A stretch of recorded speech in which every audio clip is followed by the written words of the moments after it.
네, 안녕하십니까. 우리 노무사 업계도 인정하는 산재 전문 노무법인 노무법인 산재 대표노무사 총광호입니다. 여름철이 되면은 뭐 각종 블로그라든가 이런 곳에도 단골로 좀 자주 포스팅되는 주제, 우리 열사병 내지는 뭐 일사병에 대해서 좀 이야기를 나눠보도록 하겠습니다.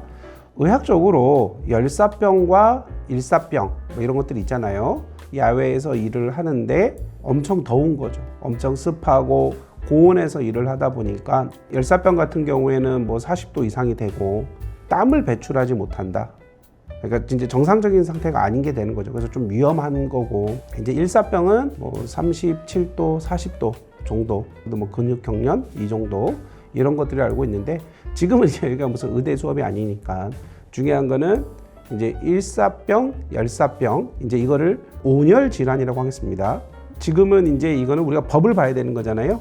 업무상 질병 관련해서 산업재해보상법 시행령 별표 3에 보면은 이제 12호에서 규정하고 있어요.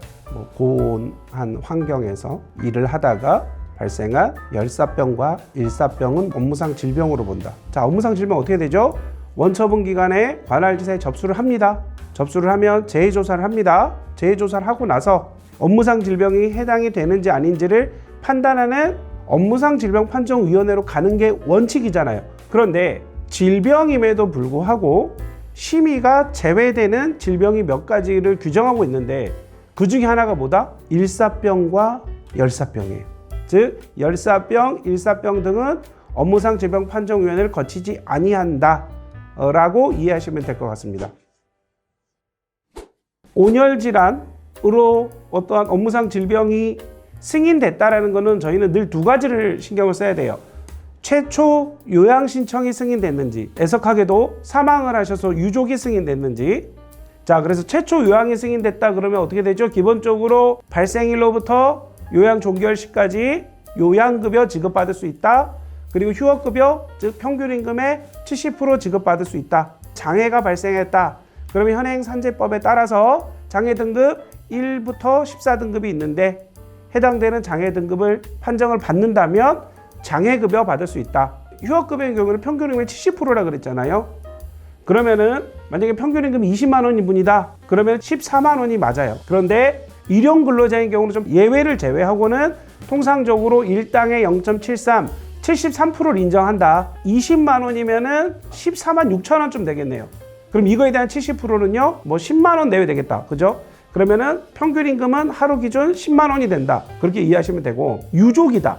사망하셨다. 그러면 기본적으로 뭐죠? 연금과 일시금을 선택할 수 있다. 하지만 연금 수급권자가 있는 경우에는 일시금을 받을 수 없습니다. 다만 100% 연금 혹은 50% 연금, 50% 반액 일시금, 그리고 장례비를 지급받는다. 평균 임금이 20만 원이라는 전제로 설명드리면은 100% 연금을 하면은 살짝 부족하긴 하지만 대략 월 기준 320만 원을 받는다. 그리고 장례비는 최고 보상이니까 1,800만 원 정도를 받겠죠. 그런데 연금 수급권자 대상이 없는 거죠. 일시금만 있다. 1,301분이잖아요. 20만 원이면 얼마요? 2억 6천의 보험급여를 지급받을 수 있다. 자, 제가 오늘은 여름철에 발생할 수 있는 온열질환에 대해서 설명했습니다. 자, 첫 번째, 온열질환은 산업재해보상보험법 시행령 제34조 관련 별표 3에서 업무상 질병으로 규정하고 있는데, 두 번째, 이는 업무상 질병, 즉 질병임에도 불구하고 업무상 질병 판정을 거치지 아니한다.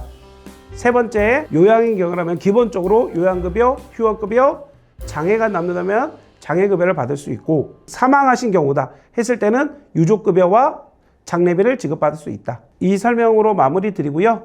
여름철이니까 건강을 잘 챙기면서 좀 우리가 현장에서 좀 고생들을 하시면 좋을 것 같습니다. 네, 감사합니다.